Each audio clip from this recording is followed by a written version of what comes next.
Do you really think the people who built something great were always inspired? Do you think the warrior preparing for battle checked his mood before training? Absolutely not. They did it because they made a decision, and that decision was stronger than their feelings. The average person waits for motivation. They wait to feel ready. That's why they stay average. They talk about their dreams, but they never reach them because they lie to themselves with excuses. I'm too tired. I'll start tomorrow. Today's not the right day. Those are the words that keep people stuck in place for years. But here's the truth. It's harsh, but it's simple. Results don't come from waiting. They come from action. You don't wait to feel motivated. You start moving. And as you move, you build momentum. When momentum takes over, discipline kicks in.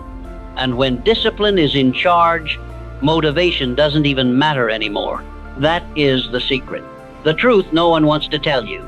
The strongest, most successful, most consistent people, they don't feel like it most of the time, but they don't care.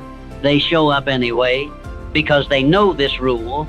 Feelings don't matter. Discipline does. That is what separates the winners from the rest. It's brutal. It's non-negotiable. The people who rise to the top, whether in business, fitness, relationships, life, they aren't the ones who always feel good. They aren't the ones who wake up excited every single day. They are the ones who understand emotions are irrelevant to execution. They don't ask themselves, do I feel like it, before they act. They don't negotiate with their feeling. They operate from commitment. Most people are slaves to how they feel. If they're tired, they skip. If they're bored, they quit. If they're frustrated, they delay. Their entire life is controlled by these fragile, fleeting emotions. That's why they stay stuck, repeating the same cycle, starting over, quitting halfway, always waiting for the perfect mood that never lasts. Here's the truth. If you want to win at anything, truly win, you have to stop letting your feelings run the show. Discipline is the bridge between goals and results. It's what carries you when motivation is gone. It's the voice that says, I don't care how you feel, do it anyway. The most dangerous people in the world, the unbreakable ones, are the ones who mastered the art of showing up regardless of how they feel. They know the finish line doesn't care about their mood. Life doesn't care. The world rewards execution, not emotion. Think about it. Discipline is doing what needs to be done long after the mood you made the decision in is gone. It's easy to commit when you're excited, easy when you're energized, but that doesn't count. Everyone can work when it's easy. The real question is, what do you do when it's not? When you're tired, when you're stressed, when the voice in your head screams for comfort, for rest, for escape. That is the moment where winners are made, because your feelings will lie to you. They'll tell you discomfort is danger, that fatigue means failure, that boredom is a reason to quit. But none of that is true.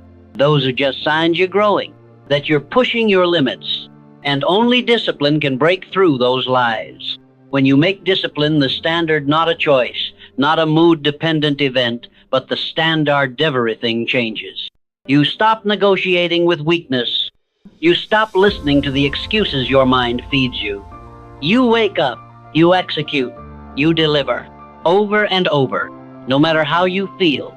This is how the unstoppable are made. Their power doesn't come from being emotionless.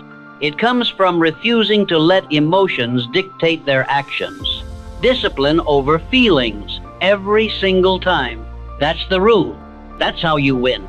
Now, the most important part, identity. Here's what most people never understand. You don't rise to the level of your goal. You fall to the level of your systems. You can set all the goals you want, write them on vision board, repeat affirmation, daydream about success. None of it matters if your habits don't support them. The harsh truth is this. You don't get what you want. You get what you are. Your identity is the thermostat of your life. You'll never outperform it. Most people try to change their life with brute force. They attack their goals with bursts of motivation. They push hard for a few weeks or months, but eventually the force burns out. Motivation fades. Life happens. And they slip back. Not because they're weak, not because they're incapable, but because they were trying to act like someone they weren't yet. Their habits didn't match their goals because their identity didn't match the person who achieves those goals. That's the real shift. The shift from doing to becoming. You can't just do what successful people do. You have to become the kind of person who does those things automatically.